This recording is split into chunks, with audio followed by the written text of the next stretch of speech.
Welcome to Not Going Quietly, the podcast where we inspire growth, beat down biases, and get into all sorts of good trouble, with co-hosts Jonathan Beal and Britt East. No topic is off limits as we explore ways to help everyone leap into life with a greater sense of clarity, passion, purpose, and joy. So get ready to join us for some courageous conversation, because Not Going Quietly starts right now.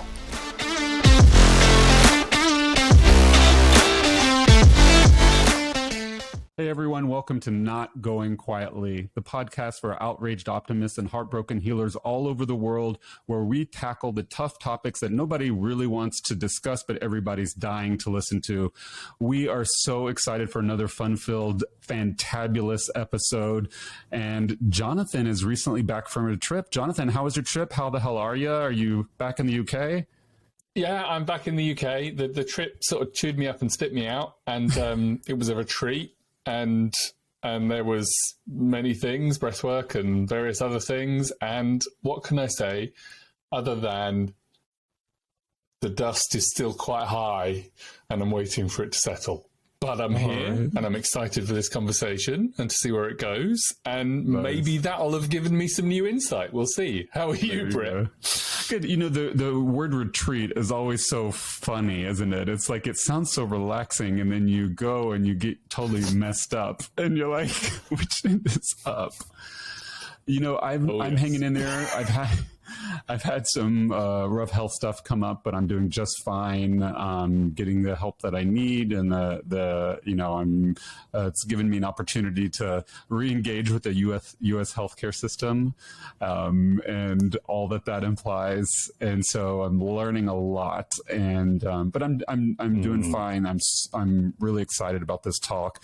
If you haven't joined us for the past few episodes, we've been doing kind of an informal series where we've spoken to several folks from a really wonderful organization in Seattle called Wairuro. And it's an organization that helps surface and excavate all sorts of what needs to be surfaced and excavated, I guess, to help us come together, both in terms of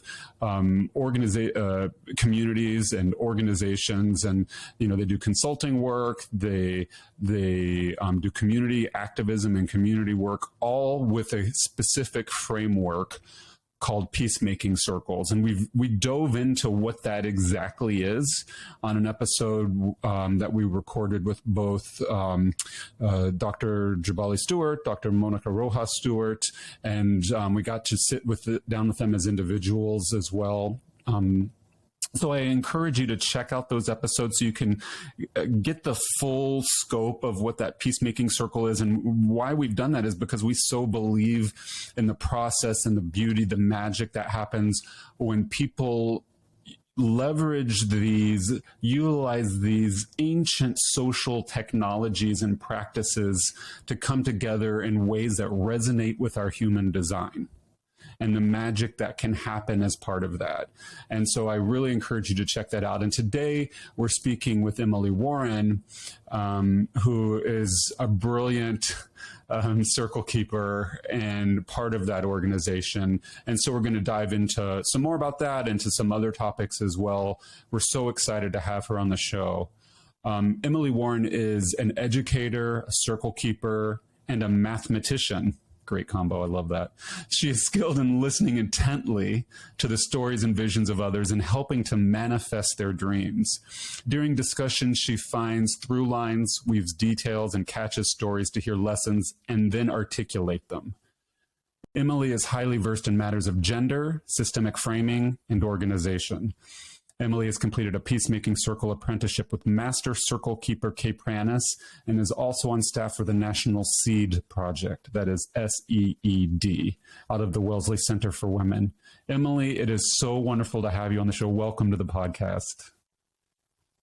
Thank you so much. Thank you so much for that wonderful introduction. And I'm glad that you're healing, Britt, and I'm glad, Jonathan, you had a good retreat. It sounds like a lot of healing is in the space, so I'm really glad to hear that as well. Yeah, so let's dive into it, Emily. We don't really stand on ceremony here, so let's just go right to the heart of the matter. We are all part of the wonderful pluralistic queer community, the three of us, and there's so much beauty and privilege and adversity that comes as being part of that community. We're tired. We're living through a global pandemic. Jonathan is in the UK. Emily and I live in the US. So Emily and I are, embedded in this capitalistic patriarchal society. I'll let Jonathan speak for himself in the UK, but, there's a lot going on. Our capacity is strained at best. Why in the heck should we care about racism and radical togetherness? Way to throw a good question right at the beginning, Britt. Okay. Jesus. I know. Love it. Let's just go in. I know. I told her it was going to be a softball, but she doesn't know I'm a pathological liar. Well, as you know, all of our struggles are connected. So we can't tackle one struggle without it's never in isolation. And racism and white supremacy is not separate from heterosexism, from mononormativity, from any of these systems. They're all connected. So, I'm white. Britt, I've heard you identify white. Jonathan, I'm not sure your racial background, but, just to say this is like a queer issue, just because we're talking as white folks that it's a queer issue, there are queer people of color. There are, it's like, why should I talk about racism? Because as a white person, I'm responsible for dismantling the system, just as responsible I am to dismantle heterosexism, patriarchy. Like, they're all connected. I'm just in the system in one particular strand of identities. But we can't talk about undoing heterosexism or queerphobia or homophobia unless we're also talking about these other systems, which includes white supremacy, racism.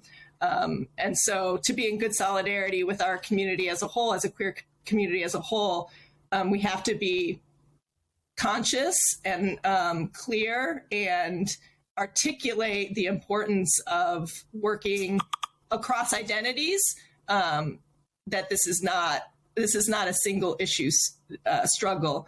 And I think, unfortunately, in the mainstream, in mainstream, at least American culture, when we think about the gay agenda, it's often about gay marriage, which is really an issue leveraged by wealthy white men who want to protect their wealth. And so, if we're talking about, clearly, we're talking about what heterosexism does to our communities. Really what it does is it doesn't give queer people of color healthcare. It actually doesn't support queer youth. It doesn't support trans youth of color, and they become homeless. Like, if we were really talking about dismantling heterosexism, homophobia, all these things, we would actually be talking about the people who are most impacted by the system, which is not gay marriage, unfortunately. It's actually like homelessness, it's healthcare, and those are disproportionately impacting people of color. So why do I care about racism? Because it's as a white person, I'm responsible for dismantling that, but it's also impacting our queer community with our queer siblings of color who are not having access to stable housing, who are not having access to healthcare. So, yeah, I don't know. Britt, how does that sound? Is that? I think we solved it. You handled that really well. Yeah. I practiced beforehand. Yeah. That's great. Britt's hardball questions. Go on, Britt. I know. You know what's interesting, Emily, is that it's also insidious. When we first, as white people, start to engage in this work, even if we've known hardship as queer people, we've known a lot of adversity and deal with our own issues as white queer people. it's also insidious because when we start to engage in racial justice work and diversity, equity, inclusion work, we can get a lot of pats on the head. We can feel like, okay, where's my gold star? Where's my cookie? It can be really tempting to even inadvertently center ourselves, even inadvertently bolster the systems of white supremacy we claim to be trying to dismantle. How do we avoid that? Yeah, that's a really good question. Well, the word accountability comes to mind, mostly because, again, that's in mainstream DEI work. I think it's a complicated term. I think I personally, as a white person, want to hold myself accountable. And so what that means is consistent reflection, putting myself in situations with other people who can serve as a mirror to me if I'm missing something. So I think it's a combination of individual and collective work. So individually, I need to take the responsibility to do my own work. And what does that mean? Well, it's different for all of us, but it means reading. Obviously, it means reading the books, understanding what centering whiteness means in the first place. It means some sort of spiritual practice for me to make sure that I'm in my integrity. I'm grounded. I'm not acting from my own trauma. So I'm responsible for my own healing, sitting in my own chair. And then reflection, like meaningful reflection. So that's on the I level, right? The capital letter I, the I level, like I need to be responsible for my own work. And at the same time, I'm in community. I'm in community with y'all. Britt, I've been so grateful to be able to sit and circle thinking about these issues around race. So to be in community with other people, other white people who are doing the work, who are thinking deeply about these issues. I'm in it's such a stupid name, but I'm in a white women talking group. Basically, we meet once a month. We've been meeting for 7 years now. And we talk about the intersection of patriarchy and white supremacy, and the ways that white supremacy teach us to center ourselves as white women or white queer women, and how dangerous that is in to your point, as we're trying to dismantle patriarchy, the ways in which we use white supremacy to do that. And so we're really intentional in community to talk about that once a month and really focus on that intersection to help us understand how if we really want to undo patriarchy, if we really want to empower ourselves, we can't use tools of another system of oppression to do that. We have to stay in our integrity. So that's about being in community with other white folks doing the work. And I also think that it's being in intimate community, intimate relationships with people of color, trusting relationships with people of color, not necessarily for them to do our work, not necessarily for them to like serve as a mirror, tell us what to do, but we won't truly understand these issues of race and racism and white supremacy unless we're in intimate relationships with people of color to understand their experience, not as a teaching model, but as a way to be in reciprocal, mutual, loving relationships. So I think those are some of the ways that I try to learn about my own dominance, the ways that I perpetuate these systems, so that I can understand more clearly how to dismantle all of the systems, the ones that privilege me and the ones that oppress me. I love that. And I couldn't help but think that there's so I'm gonna use the UK as an example here. I follow US politics and everything that goes on, but I'm going to use the UK as an example. When we talk about accountability and dismantling structures, how do we begin to do that on a systemic level if those who are in power and or control the money are so slippery to accountability that they can have documented evidence of racism, homophobia? I'm talking about our Prime Minister, and still have and not be held accountable at any point. How do we address that? Because it strikes me that there's a level of leadership, consciously or unconsciously, going on that is that means that a lot of people aren't going to engage in personal accountability or personal reflection. Yeah, that's a great question. I think two things come to mind. The power of the people is strong. And so there are two pieces to this. I'm really interested in building the revolution. And so I would like to build with people who are interested in that revolution. And at some point, someone told me all you need is 3%. I don't remember like what the context is or what the reference was. But I'm actually going to put my time and energy into building with people, enough people so that we can hold those people accountable at a high level, right? I don't have access to the prime minister. I don't have access to state government unless I'm just going to go speak on the floor. But I don't know those senators. I don't know the president. I don't have access in that way, like some of the people that are in my community are. And I'll talk about that in a second. But my role, what I believe my role is to look around in my sphere and meet people. Britt asked me on this podcast. I'm like, hell yeah, because I want to build with Britt. Because now Britt has access to my network and I have access to Britt network. And I know that we are in alignment on values of dismantling these systems. And so we just need to keep finding each other and we just need to keep building because I'm not in a position to hit the high rollers, right? So that's one piece, is that I'm going to be putting energy into building the revolution and building and connecting our networks, because you can't ignore the people. I mean, we saw that in the US with the uprisings. Like literally you cannot ignore the power of a crowd of people. So we will hold the high level accountable. And my role is to help continue to mobilize and connect people and build these strong, trusting relationships. Because at the end of the day, when shit goes down, I want to have a good relationship with Britt so that when we're standing in front of a situation where we might get arrested on something, we trust each other. Yeah, because we've built, right? And so all I can do in this moment, for me personally, in my positionality, is like continue to build the revolution, continue to strengthen our networks across relationship. That's one piece. The second piece is I'm clear about my role in this movement, and that's my role.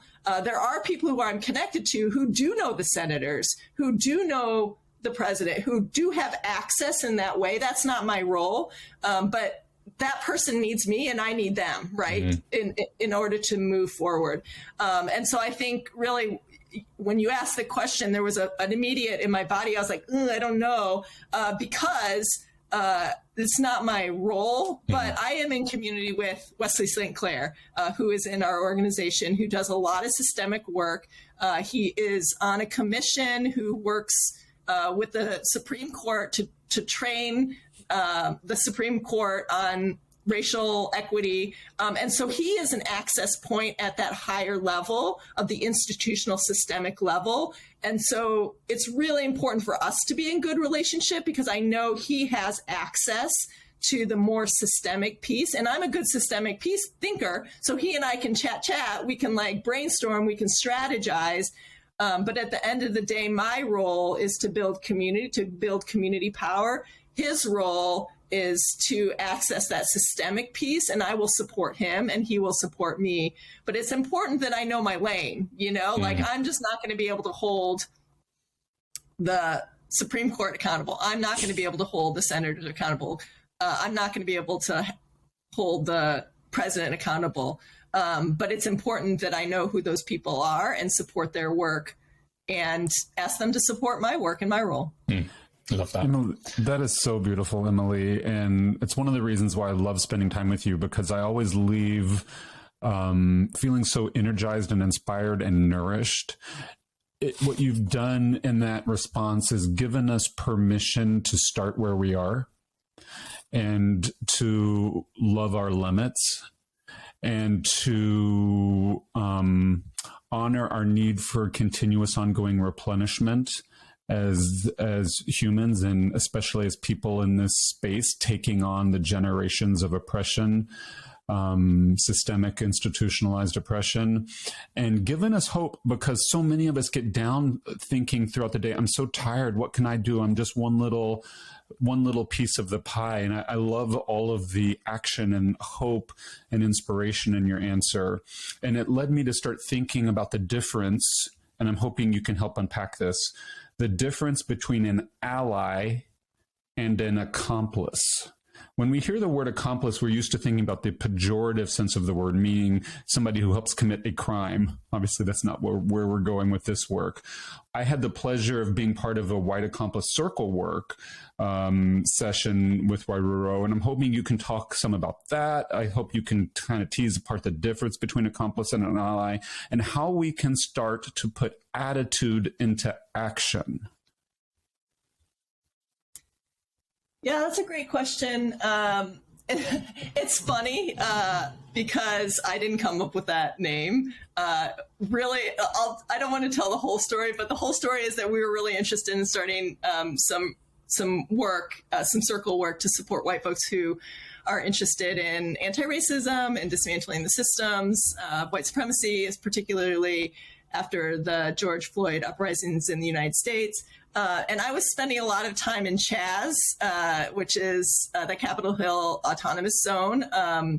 And Wairuro was like doing some work to like do, you know, like put this together, but I was pulled in another direction. I was being pulled in like doing sort of like my physical body, like in the community. And so I wasn't able to like get into the naming of the work. And then all of a sudden I sort of came back into the fold and they're like, yeah, white accomplice. I was like, what? Okay, cool. Great. So I'll just say I understand the purpose of white accomplice. And I understand, but also I'll say this, the reason why I didn't like put a huge stink up about it is because I think the words, if we spend too much time getting distracted about the right words, it's actually a tool of white supremacy to keep us from doing the actual work. So I, you know, when they were like white accomplice, I was like, okay, I'm not really into that name, but like, you go, it's fine, it's cool. Because I actually don't want to spend my time arguing over ally, accomplice, comrade, co-struggler, like, cool, whatever you want to call yourself. I'm not really interested in like names or labels of like what I'm doing. I'm interested in doing the work. So I think the thinking behind accomplice as an ally, what I've understood as a part of the conversation, an ally is a more passive term that like people want other people to bestow. Am I an ally? Which is a really passive way of doing the work. Accomplice has more, like even in the language, has more of an active role. And so I think that that's why people wanted to like move towards accomplice. I've also heard comrade, which is like sort of another way of like equalizing power of like, yeah, we're in this together. Like as a person of color, as a white person, we are comrades. We're in this work together. I've heard co-struggler. Again, that the word co is helping us like be on like sort of the same team, I guess. So I feel really like flexible about terms. Like you call yourself what you want to call, like accomplice work, sure. Like really, but what are you doing? What are you doing to move this work forward is like the thing that I'm more interested in.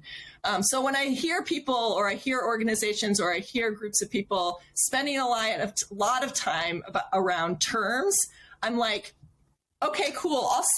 I will sit with you and talk for you with two hours about what this term means to you. I'm in it because it's important to you.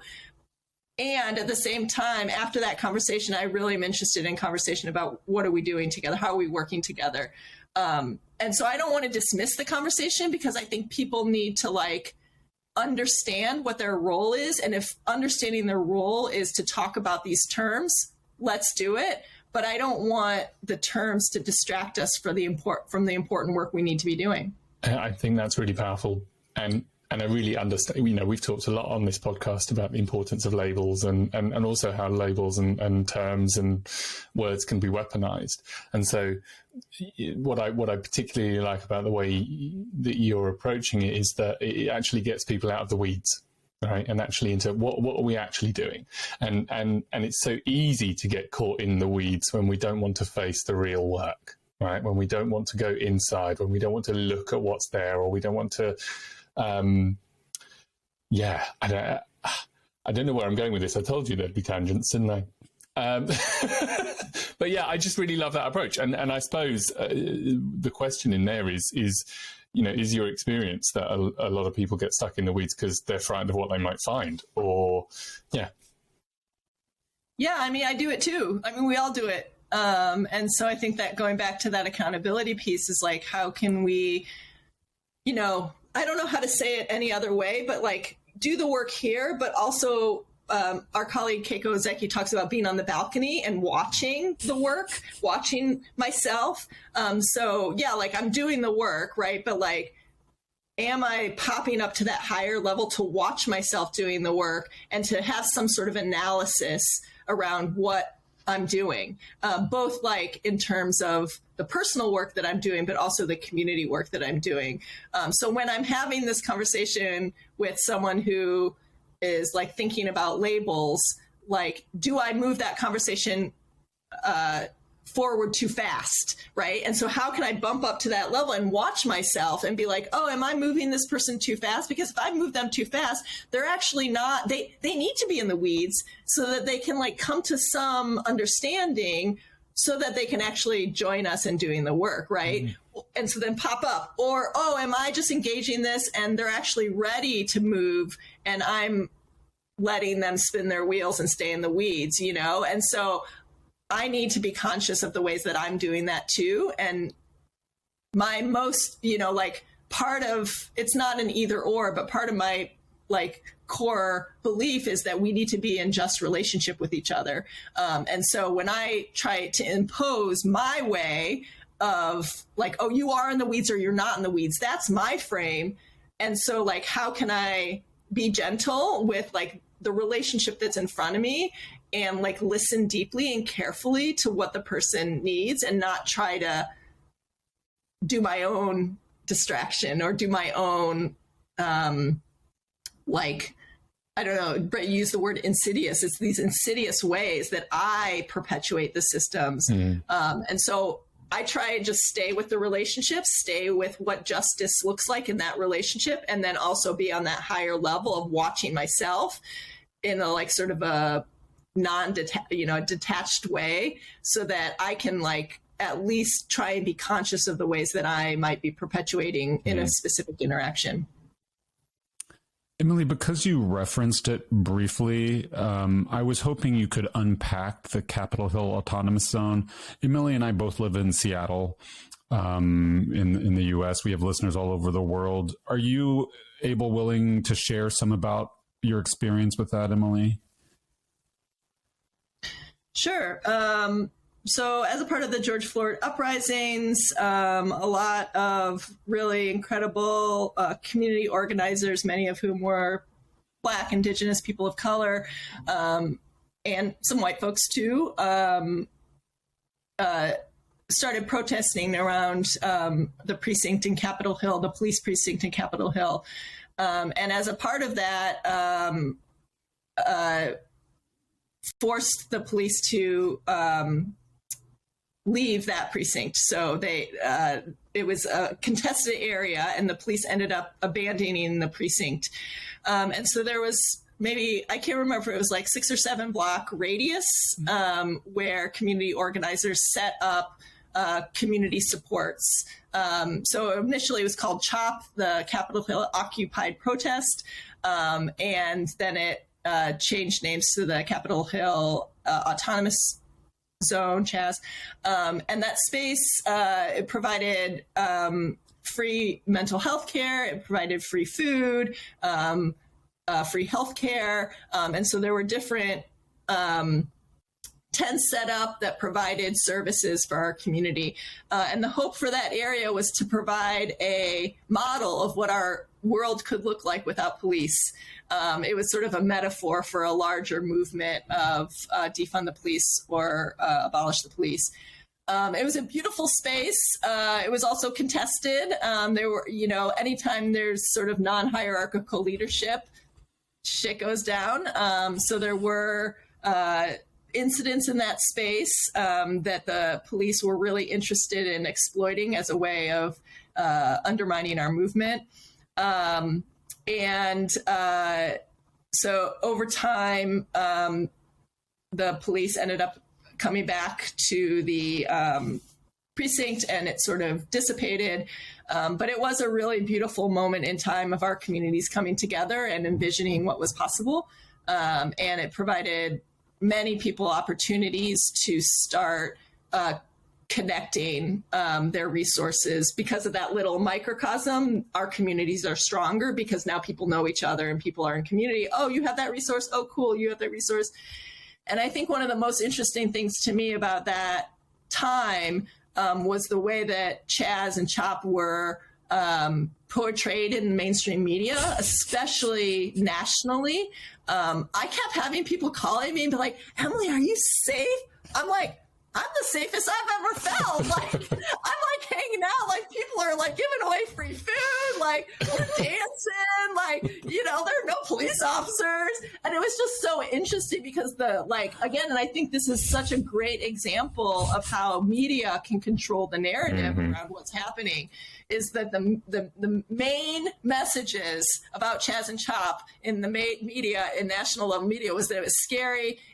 There were like guns, which there were guns, like, but there are guns now. Like, you know, it's like people are in danger. And I was like, y'all, you need to come out here. You need to spend some time here, and then you need to make your own decision. But I found it to be such a beautiful space, and was not surprised, but really disappointed that the mainstream media painted it to be such a negative space and such a negative experience. And yeah, it kind of blows my mind, the ability of the media to to be so contradictory in the pieces that they create. That, I mean, it must have. I understand why most people spend all of their time in cognitive dissonance, right? Because they're constantly being fed one thing, like the guns thing. Don't get me started on guns. I can imagine, but like this idea that, I don't know, it's really frustrating. I get your frustration that something so beautiful and so amazing as community in a way like that can be portrayed as a negative thing, just to perpetuate systems and myths. And yeah, I don't know if you've got anything to add to that, Britt or Emily. Yeah, just real quick. Well, I don't think. Oh, go ahead. Sorry, before you chime in, just real quick, because I want to set the frame a little bit for the listeners. Capitol Hill is a neighborhood in Seattle, and it has historically been a queer neighborhood and part of a Jewish neighborhood, a neighborhood for people of color that lived in Seattle. And so there was implicit in this this beautiful upheaval was a reclaiming of the corpocracy that has encroached with the advent of Microsoft and Amazon and other global corporations into that neighborhood and driven those people out of that space over the past few decades. So separate and independent of the very real, necessary, important issues and actions that the various community activists were doing in that space, was this really beautiful dynamic happening of reclamation during that moment. So I just wanted to kind of throw that in there for people who don't know Seattle or can't envision it. It's just Capitol Hill is the name of a neighborhood in Seattle, and it's important to understand some of the history to get a fuller appreciation of the dynamic. Yeah, thanks for that, Britt. That's a really important context. And I think, like, you know, Jonathan, to your point, and then also Britt, what you were saying, like, it wasn't all beautiful, right? There were those pieces that were not beautiful. Of course, there are not beautiful things in our current system too. So it's like not really much different. But I think that, like, the thing that was frustrating is that there are so many not beautiful things that are happening under our current system, like people of color disproportionately targeted by the police, for example, many other examples of the ways that our system is oppressive and not beautiful. But I think what was frustrating about Chaz and Chop was that this was a new way, a new possibility. There were like actually new practices that were being implemented to like envision a world without the police. And of course, there were things that were not beautiful about it. Like nothing is perfect, but the way that the media picked up on those few little things and chose to strategically tell the story so that they could continue to perpetuate the same systems that are already there. That's the piece that's frustrating. So I'm not trying to say that Chaz was like all beautiful and all like idyllic. No, there were like really hard moments there. But the frustrating thing is that there was really hard moments in our current system, but people don't, because we're so acculturated to it, we don't see them as so non-beautiful, right? But then Chaz happens, there's this like new way of being, and because it's different, it's easier to see the contrast of the not beautiful, and then you pick it up and you're like, oh, it's not beautiful, like, you know, it's a problem, and I'm gonna tell this story, and I'm gonna like tell this story to like undermine what's happening, because I'm so much more comfortable in the current set of conditions that either as white people perpetuate things that protect us, protect white wealth, you know, all of these things. Like it's easier to stay in that system because we know it and we're like not used to seeing the non-beauty. But when there's the contrast, the non-beauty is easier. So then people grab it really quickly. So I don't want to paint Chaz and Chop as like beautiful and idyllic, because there were some really problematic things that happened. And at the same time, there are many very terrible, problematic things that are happening in our current system. Yeah, and I think it's sort of striking. Like I don't know the details, so I don't know the non-beautiful things that happen. But it strikes me that the system that we have and the way that it's set up is actually mostly trying to erase conflict while promoting conflict in a very defined way that is you know, countries stealing other countries' resources and whatever else. And I think the point that my brain is getting to here is that there is actually a beauty in conflict in community, because it creates a space for resolution. And that is a piece that I feel is mostly missing now, because it's not actually dealt with on a local community level. It's erased, hidden, pretended to be bad. The full range of human experience isn't allowed, and you know, white colonial patriarchal systems are designed to keep the narrative in one small defined manageable structure. And so I don't know where I was going with that, or even if there's a question in there, but here you go, there's a thing.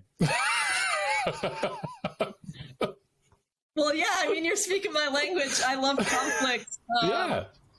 And recently I was in conversation with someone, and they asked me, how do you build trust? And I was like, oh, easy, conflict. And I was like, how do you build trust? And the person was like, play. And I was like, whoa, like, that was like so mind blowing to me, you know, because conflict is so important to me. I love, not that I love conflict, but I love the transformative possibilities because of conflict. And it does build trust when I move through conflicts with someone and I can see that they stick with the relationship through hard times, and then they show up the next day, I'm like, oh, I trust you, you know. But it was really cool to like hear someone talk about how play builds trust for them. So I think, like, you know, to that piece, I think I hope you all are able to talk to Keiko Ozeki from White Udo, because she has so much to offer in this area. But the importance of being sensitive to intercultural, how do I say, relationships or like dynamics. So conflict might be important to me, play might be important to you, but the question is, how do we build trust? And so I tend to I don't love being in conflict. I just like love the potential energy of conflict. It's like a match and a fire. I'm like, oh, what can happen here when we build a fire together? But I know that not everyone is oriented that way to build trust. But I do think that culturally, as a society, at least in the United States, we don't have a lot of skills for conflict resolution. mostly because of capitalism, patriarchy, heterosexism, all the things. It's more about dominance than it is about conflict. And so I really am my life work is to sit with people as they do healing work. And part of that healing work is managing conflict, not managing conflict, like embracing conflict and working through it in a meaningful way. Love that. Yeah, I was thinking back to where we started our conversation, and we started to hint at some gender dynamics, and I'm hoping to surface some of those. One of the things I've noticed in the past few years is that it seems like in many situations, as soon as a space, especially an online space, welcomes anyone other than men, all the men leave. And I can't help but wonder about, look, the misogyny and sexism and chauvinism is obvious.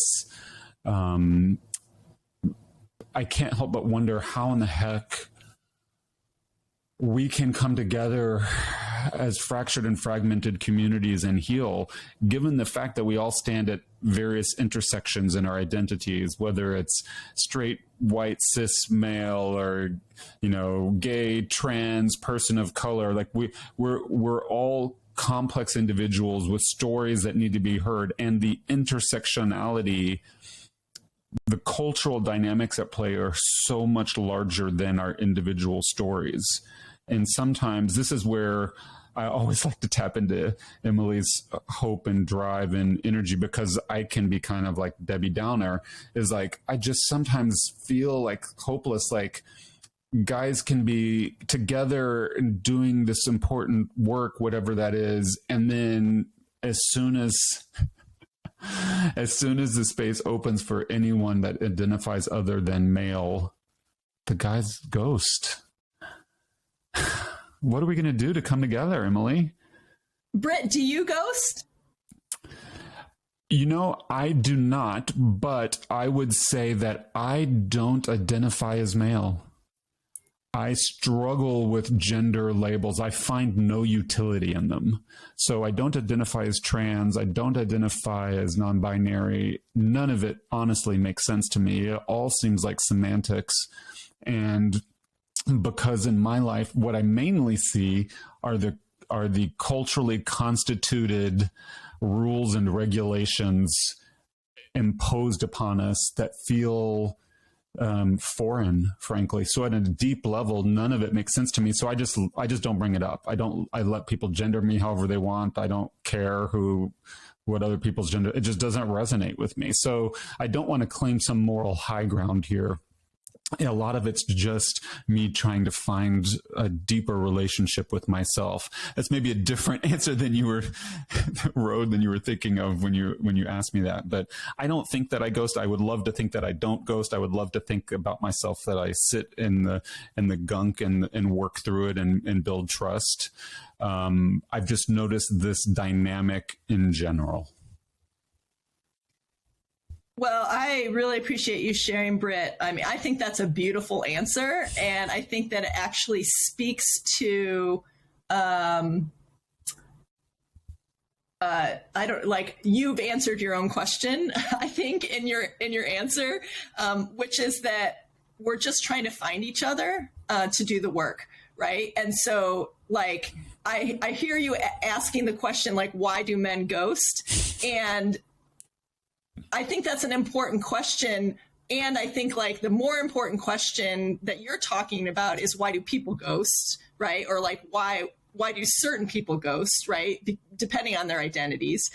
And I think my answer to that, which is connected to your answer, which to me is labels are both important and not important at the same time, which back to ally, accomplice. Yeah. Let's talk about gender. Sure. Let's talk about what does man mean, or woman mean. Sure, we can spend 5 hours on that if that's the weeds that you need to grow something meaningful in your life. And at the same time, like, are we doing the work is actually the more important question too, right? And maybe being in the woods is the work, so I'm cool. But like, your question is like, why are people ghosting, or why are men ghosting, or why are people not engaged in this work? Obviously, they're scared. But I think my answer to that question is, you know, I'm really influenced by the work of Adrienne Maree Brown, and one of her key phrases is that what you pay attention to grows. And I'm actually not interested in paying attention to the ghosters. I'm interested in paying attention to the people who are in it to do the work. And so when people are ghosting, I'm like, okay, cool. Who's left? You know, like, where are my people? Like, so how can I build with my people? You know what I mean? Because like, and I think that this is actually like really connected as queer people, because can you remember the first time you connected with your first queer person? You're like, holy fuck, like, cool, you know, like, oh, there's a mentor. And so it's such a powerful thing to connect with other people who either look like you, who reflect your experience, who reflect your identities, who reflect your values. So like, yeah, the question is like, why do people ghost? Why do men ghost? Really interesting question. But when I put it back to you, you're like, well, I'm not sure about labels. Exactly. So where are our people? Like, where are our people? That's what I'm interested in. And so, you know, like, I'm not really super concerned about like men's work or whites. Of course, like, it is important that we do white work. Like, that feels really important to me. And I'm committed to doing white affinity work. I'm committed to working with other white folks. And at the same time, I'm not going to be spending time on a white dude who is like digging their heels in about protecting their privilege. Not my work. Like, go find another white dude to do that work with. I'm interested in finding the people who are like interested in building a movement, and they are out there. That's the thing. So why would I waste my energy on the ghosters or the like high resistance when there are so many people in this world who deeply want to do this work and don't know how to, and like are struggling and like are committed to the work, but they just don't, they've not had the opportunity to have a conversation with someone around these issues. And so I think like that question, Britt, it was just so beautiful. Like, what's up with the men ghosting? You're like, well, I don't know about men. I'm like, exactly. Like, that's the point. You know, we need to find each other on our values and what we want to do, the work we want to do in the world. And so like, yeah, I mean, I'll just go back to that point. Like, when people ghost, I'm like, okay, peace, see ya. Like, I hope someone is doing that work with you. But at the same time, I'm like, who's left? And how can I build them? And then who do they know? You know, who are the, you know, maybe one person stays. Great. Who's your network? Oh, you're in community with 20 people? Great. I have now 20 new friends. You know what I mean? And I'm going to build 20 relationships. And so I'm not interested in chasing the ghosters. They'll come when they come. They'll when they're ready, they will come. It reminds me of kind of the war on drugs. Like, how's that going? You know, like what you put your energy on appreciates, right? And so now you've got legalizing marijuana everywhere, and all that. Like, that went really well. Because white people started buying the dispensaries. Yeah, exactly. Yeah, why it happened. Yeah, good point. But no, I love that. I love that. Why put all of your energy into somebody who isn't interested in the first place? That actually doesn't make any sense. Because if I spend that time on that one resistant, I put 10 hours into them, maybe they change a little bit. But if I work with the one person who stayed and they have 20 people in their lives, I've now got, for 1 hour of work, I've now gotten 21 people in the movement. Cool. Let's go. And let's have a party while we're at it. Yes, please. I am so inspired by that answer. I'm left a little speechless, to be honest, which, as Jonathan can tell you, doesn't happen that frequently. So it's unusual. Yeah, thank you, Emily. That is just so inspirational and beautiful. I just cherish knowing you. You know, what I'm still thinking up on, kind of hung up on, are still, I hear you about the individuality in the stories and the pragmatism in your beautiful answer. And I'm also aware about the large cultural dynamics at play. So let me let me frame it in my lived experience. And I'm older than both of you, so this may or may not resonate. I'm not sure. One of the things I've witnessed over the decades is real problems in the connective tissue between gay men in particular and lesbians. And it's, trying to think how to frame this. If you think about Kimberly Crenshaw developed a theory around intersectionality, which says in part that it's not that because we stand at the intersections of these identities that they are cumulative. They are also intrinsically different. So the prejudice, bias, and bigotry that a Black, straight woman experiences is not just additively different from a white, straight woman. It is qualitatively different based on the uniquenesses of the way the prejudice, bias, and bigotry operates in our systems. Okay, so if I think about what I've witnessed among gay men and lesbians, queer people of different genders, maybe we could even broaden it out. It seems like there are cultural chasms at play that are unique because of that intersectionality. For instance, the misogyny I see at play operating between gay men and straight women, I'm talking cis gender, gay men and straight women, is very different than what I witness with gay men and lesbians. And when I think about all that the lesbian, the queer women community, the large role they played in our lives as gay men, particularly when I was growing up at the height of deaths in the U.S. due to the AIDS epidemic, when they were our caretakers, frankly, they were the people who fought for us and nursed us back to health. In many cases, as we were learning to fight for ourselves, it seems like there is a debt, almost a moral debt that needs to be repaid. And instead, we as white cis gay men in particular seem to put our whiteness and our cisgenderness above all else and relate to people through that lens rather than the commonalities, almost what you, Emily, were speaking to earlier. And I guess where I kind of still spin, as you can tell by this long-winded question, is in setting aside those cultural dynamics or transcending them or releasing them, whatever work that needs to be done, so that we can find those points of common interest, commonality, common struggle, common beauty that you were referencing earlier, and actually engage there. I guess what I'm still saying is I still feel at the mercy of those large dynamics, almost like a tsunami or a tidal wave. And I still find it tough to reach past that. And I witness other, especially cis white gay men, struggle in reaching past those dynamics to connect with people that have had fundamentally different experiences with that. Is there any experience, strength, and hope that you can offer that you've witnessed or that you believe in based on your journey?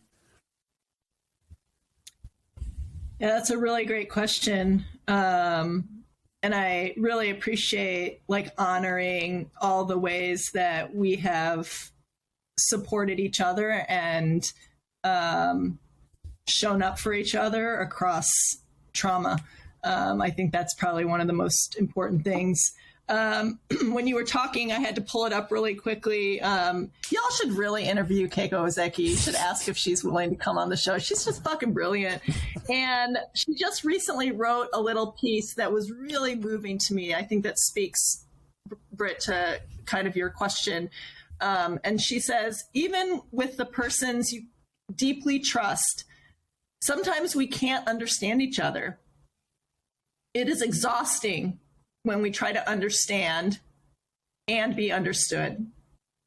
Imagine if we can keep willing to be together and to be able to be vulnerable and honest, sharing our thoughts and feelings without worrying, even though we are different in our values, ways of thinking, and expressing ourselves. We will be more gentle, comfortable, and harmonious in the world. Then, when we accept, admit, and forgive the differences and enjoy them, our relationships get richer and richer with new findings and new excitement. leave the differences here gently as they are. And I think that piece for me reminds me that when we spend so much time trying to understand the other and the other experience, we actually miss an opportunity to just show up for each other and connect. And again, I think like that's another example of like the importance of identities, and Adrienne Rich calls it the politics of location. Like that piece is really important. And also, if we only have that frame, we miss the ways in which we can and forgive, accept, and embrace our differences, and not like be so intent on like labeling them. And so I think like for me, your question is like important because the question is like, how can we show up for each other in justice?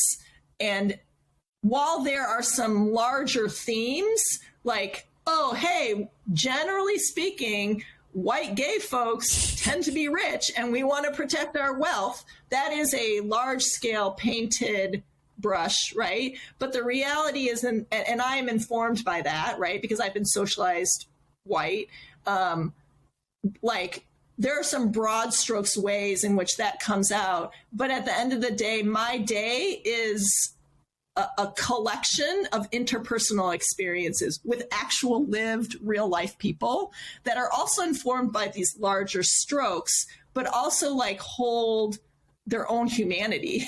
And so what can I do is I can, of course, educate myself on history, like the history of the AIDS like the AIDS epidemic and like my ancestral role in that, and my lived experience. And at the same time, I need to be with the person who's in front of me, regardless of, and embracing their identities. I don't know if that exactly answered your question, but I think the important piece for me is like, of course, there's like oppression and power differential in these larger systems that we need to be conscious of. But when that's the only thing we're conscious of, we miss what's in front of us, which is beautiful people who want their humanity intact. And so it's more important for me to be curious about the interaction and be curious about the power dynamics in the moment with the person in front of me, understanding that we are informed by these larger power dynamics. But when I define a person, when I'm in conversation with a white cis gay man, if I say, oh, that person, the person in front of me is those broad strokes, I've stripped them of their humanity, right? And if I only go into their humanity, if I only hold their humanity and I disregard the history, the systemic pieces that give this person power, then I'm ignorant because I'm like not understanding the context, right? That's why the color blindness of white folks is so problematic. They're like, I don't want to see race, that because they're ignoring the larger context. But how can you sit with someone in front of them and say, I understand the larger context and you are a human being, and let's talk about actually in this moment, what does justice look like for you, for me, across identities? Because as you mentioned, there are many intersectional pieces as a part of our lived experience and as a part of identities. Wow. It's amazing. Let me be the fly in the ointment again, because it's fun. Because you're blowing me away here with these. I mean, it's really beautiful. I can't wait to, even though I'm in the conversation, I already can't wait to replay it and watch it back. What then should we require of one another? Where are the deal breakers and deal makers? Yes, it's a beautiful idea to seek ways to rule people in rather than rule them out. And so often, because the default is the patriarchy, the default is straight white male supremacy, that open-mindedness that can sometimes lead to a romanticization of the present moment. So how do we both require, inspire, entice, encourage, incentivize more from one another while still holding space for who we truly are in a given moment.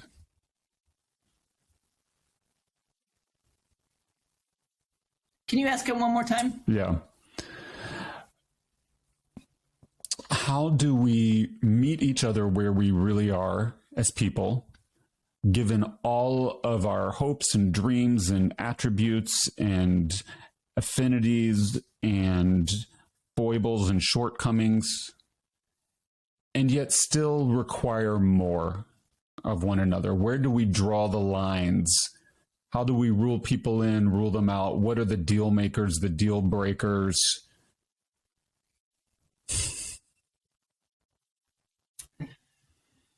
That's a great question. I'm actually not sure, so I'm just going to stay in the I perspective. Mm-hmm. I think for me, I need to keep myself well, emotionally, physically, spiritually. That feels like the most important thing, because if I'm not well, I can't show up for the fight, for the movement in a way that will serve the larger good. So I'm just thinking that when I'm not well resourced, my socialized habits come up.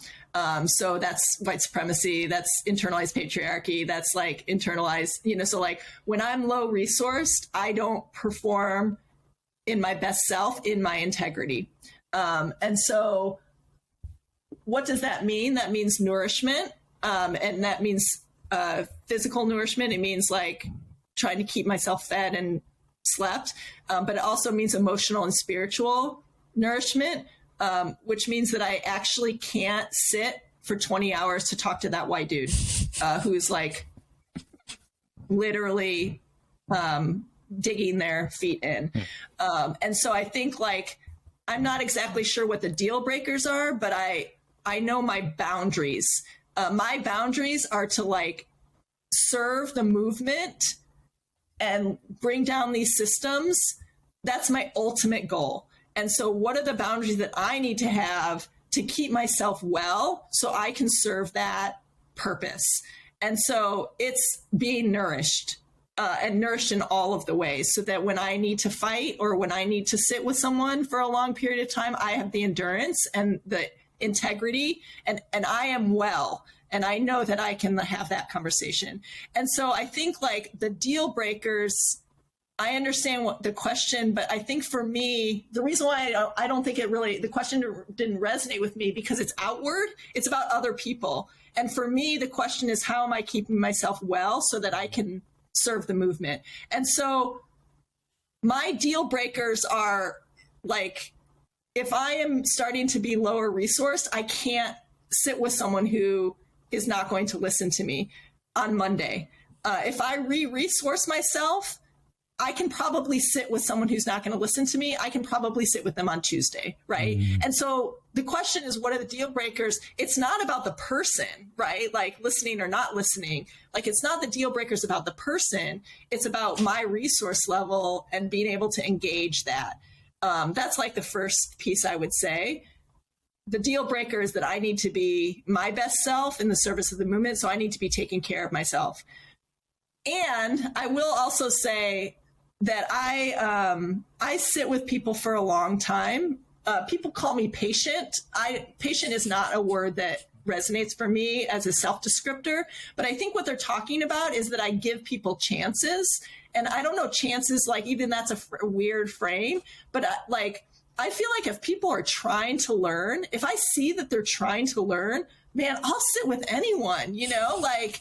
And so I think a deal breaker on the outside is that if someone's not willing to learn or change, I can't use my energy in that way, because there are too many people in this world who do want to learn and change. I was a high school math teacher for 20 years. Like there are so many kids who want to learn math, but they've just like been so traumatized by our educational system that they don't even know how to learn math because they've had such bad experiences in math classes. And so like, even though a kid might be acting out or like, you know, like acting in a way that mainstream America might be like, that's a bad kid. I'm like, I'm just looking, or do they want to learn math? And I actually believe that everyone wants to learn math.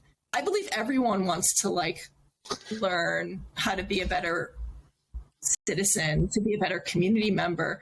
And so, yeah, like, it's just if they're ready or not, you know? And so I'm looking for willingness and readiness. And so it's not like a deal breaker as in a no, it's I'm looking for the yes.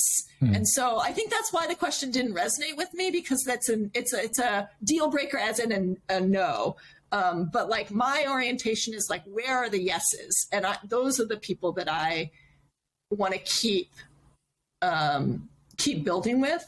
And last point, I know I've been talking for a long time. I just want to like mention really quickly the importance of willingness and consent. You know, sometimes people say yes and they mean no. Sometimes people say no and they mean yes. And so I'm really looking for the real yes. You know, so sometimes someone can come to me and they can be like, no. And I'm like, I hear a yes under there. Like, I'm going to be patient. Like, I hear your yes. I just, you know, you got a rough outside. Okay, you're pissed about something. Okay, but I hear the yes in there. I'll give people, not chances, but I'll sit with people, you know? And so I think, Britt, to your question, what's the deal breaker? The deal breaker is my well-being, my health, and my integrity. And my deal breaker is, I'm going to switch it a little bit. My catching or my reaching, not my deal breaker, but my reaching is around people wanting to learn and connect and grow. Wow. That's beautiful. Emily, we could talk to you all day. It has just been so heart-filling to sit with you and to engage on this stuff. I feel so inspired and replenished. It's been an absolute pleasure. Thank you for joining us today. We really appreciate it. Thank you so much. And Britt, you know I love you. Jonathan, I'm like so psyched to meet you. And I hope that we can keep building together. And Britt in particular, I hope you like have a chance to look at Mariama Kaba's work. I don't know if you know her work, but one of her phrases is that hope is a discipline. And I really believe in that. And every day I am disciplined. I hate the word disciplined. So I understand the quote, hope is a discipline. I tend to use devotion. For me, hope is devotion.